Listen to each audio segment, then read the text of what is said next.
AP TET 2024లో Telugu మెథడాలజీలో వచ్చినటువంటి ఒక question. Herbert సోపానాల ఆధారంగా లేఖ రచన బోధన సోపాన క్రమం ఏంటి అని అడిగాడు. దీనికి సరైనటువంటి ఆన్సరు ఆప్షన్ 4, ప్రవేశము, ప్రదర్శన, పునర్విమర్శ, గైహికము. దీనికి ఎక్స్ప్లెనేషన్ మనం ఒకసారి చూస్తే, హెర్బర్ట్ సోపానాల ఆధారంగా మనము లేఖను బోధించేటప్పుడు 4 స్టెప్స్ అనేవి ఉంటాయి. ఒకటి ప్రవేశం.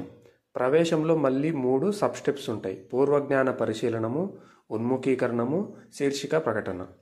సెకండ్ స్టెప్ ప్రదర్శన. ఇందులో మళ్ళీ 4 సబ్ స్టెప్స్ ఉంటాయి. లేఖ రచన నియమాలు వివరించాలి, లేఖ విషయాలు వివరించాలి, లేఖ రాయించాలి, తర్వాత ఉపాధ్యాయుడు దోషాలని సవరించాలి, ఆ లేఖ రాసేటప్పుడు ఏవైనా పిల్లలు తప్పు రాసింటే. తర్వాత 3వ స్టెప్ పునర్విమర్శ. 4వది గైహికము. గైహికము అంటే ఇంటి పని, హోంవర్క్ అని అర్థం. ఈ విధంగా లేఖను మనం బోధించేటప్పుడు హెర్బర్ట్ సోపానాలు 4 ఉంటాయి.